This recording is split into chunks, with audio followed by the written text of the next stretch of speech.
The US dollar index continues to move higher, having gained nearly 8% since the middle of the year, and also breaking through the key 50% retracement level of last year's range. The US dollar sits at the apex of the financial system. A rapid rise can have negative impacts on risk assets. So what's the outlook for the dollar today? Well, that's the big conversation.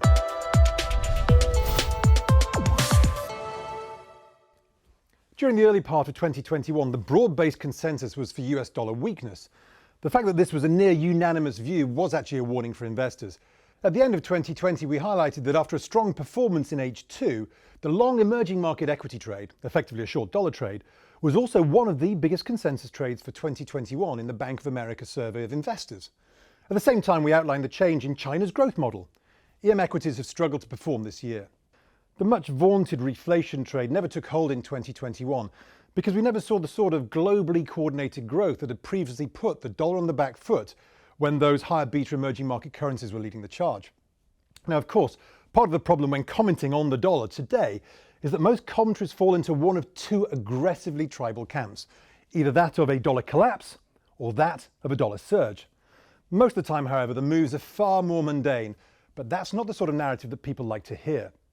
So coming back to the early 2021 narrative, the belief in dollar weakness largely stemmed from an expected divergence of policy. The US was combining a huge fiscal stimulus with massive monetary easing, and this was supposed to undermine the dollar. In fact, the tribal view was that the massive twin deficits would lead to the destruction of the dollar, though that argument ignores the reality that most other regions are also struggling with their own growth. In the end, however, that expected relationship between expanding balance sheets and a declining dollar, well, it failed to materialize, probably because the rebounding global growth was very lopsided, with demand-side policies in the US at least creating the sense that there was some consumer-led growth. But as we've noticed on previous occasions, the main drivers of dollar weakness and strength in 2021 have come from a relatively narrow range of currencies. The broad-based JP Morgan Emerging Market Currency Index, for instance, only partially engaged in the bout of dollar weakness last year. It severely lagged other major currency indexes such as the dollar index, and now the index looks set to break the lows. Most of the activity, therefore, has been driven by the euro. The euro accounts for just under 60% of the dollar index, so it's no surprise that the euro and the DXY are effectively a mirror image.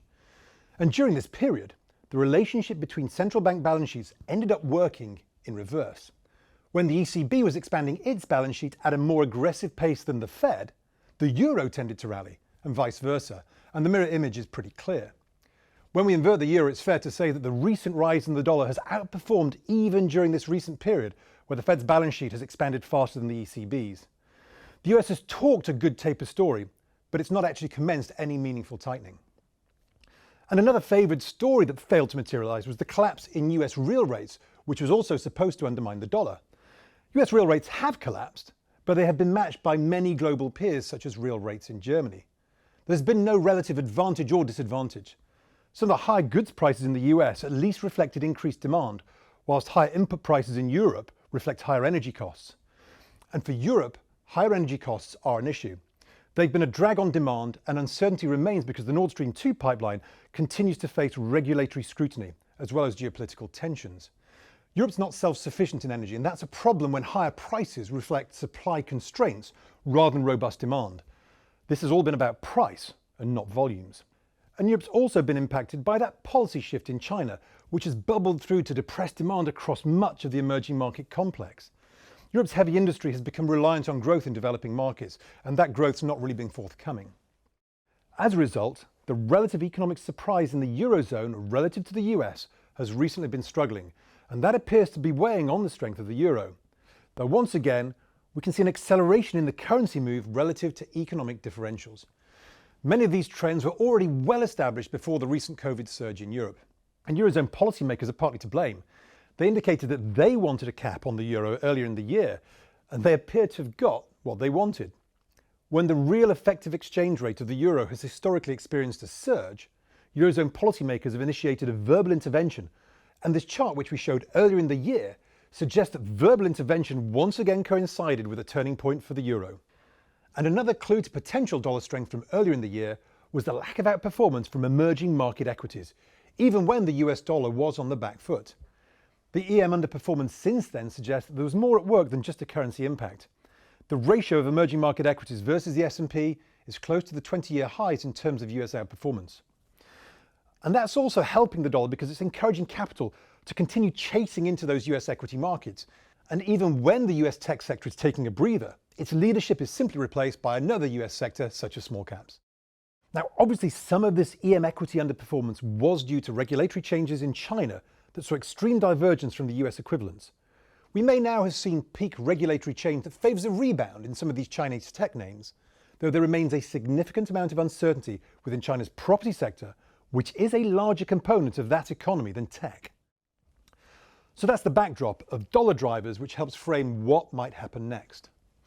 EM equities still look like an unexciting prospect. China may have implemented the main policy changes already, but they aren't suddenly going to jump back into growth policies that benefited the broad EM space before 2018. If anything, the current competition for energy supplies will continue to be a drag on EM growth, unless the winter across the Northern Hemisphere is unusually warm. But could a stronger dollar help alleviate some of these energy price issues? Well, it's true that historically, one of the classic outcomes of a stronger dollar is that it's a drag on those commodity prices. But so far, commodity prices have held up, despite that dollar strength. There is a decent long-term relationship between the two, but there are periods where they dislocate for a reasonable amount of time. In fact, the last few years have seen repeated divergences between the dollar and commodity prices. And one of the primary reasons why dislocations could persist today is that ongoing supply-side constraints across commodity markets.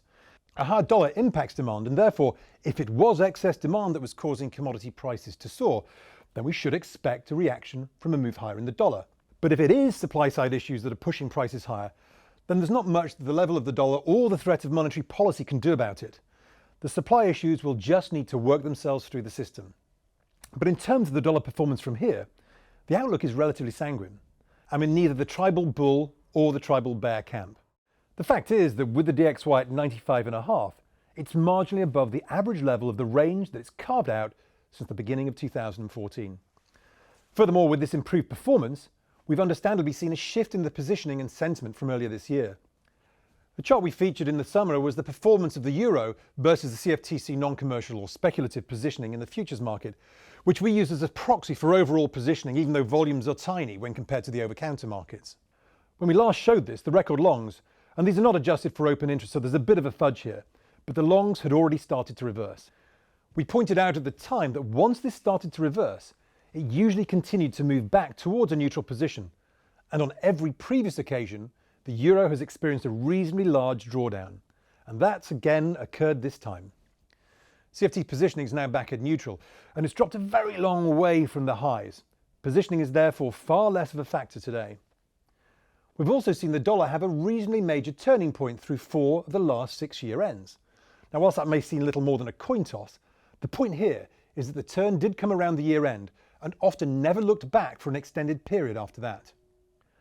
And one mantra that we've preached all year, however, is that it's not the level of the dollar that matters, but the size and the speed of the move. In many respects, the dollar has surged by recent standards, but it's nothing unusual on a longer term view. Compare today's move with 2014, which was the last time we saw a major impact on global growth. That dollar rally led to a global industrial and commodities profits recession. Recently, we have started to see FX volatility rise off very low levels, suggesting that the move is not without risk. But we could argue, however, that given the size of the moves in the underlying currencies, the moves in volatility remain relatively subdued. One of the protection strategies that institutions have utilised is surge protection against the dollar, especially when buying option hedges in the equity market is still very expensive. Investors who have hedged their portfolios with long dollar calls have often been rewarded doubly because the equity market has continued to rally as well.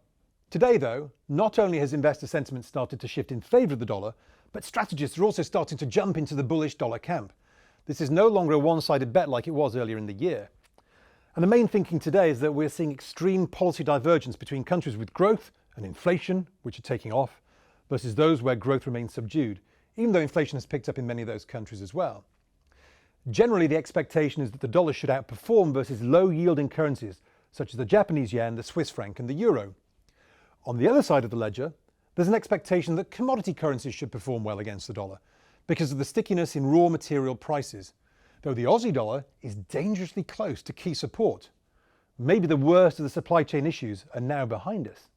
And for developed economies that might be forced into early rate hikes, tighter policy should see their currencies outperform.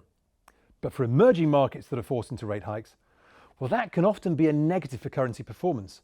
Our poster child in this category has been the Turkish lira, which had a single-day decline in excess of 10% again this week. The dollar is getting overbought, but the risks of a disorderly surge in the dollar, one that aggressively tightens global financial conditions, remains in play. The Turkish lira may not be a one-off, and whilst the dollar has already rallied, many of the biggest shock moves in any asset prices are often an extension of either an overbought or an oversold position. Now, that's not a base case.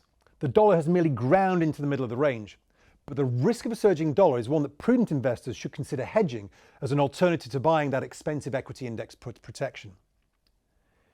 It may be that both long dollar and long US equities can continue to climb into the end of the year, because they may well be exactly the same trade. And if you've got any questions about this episode, the economy or financial markets, please put them in the comments section or send them to tbc@refinitiv.com.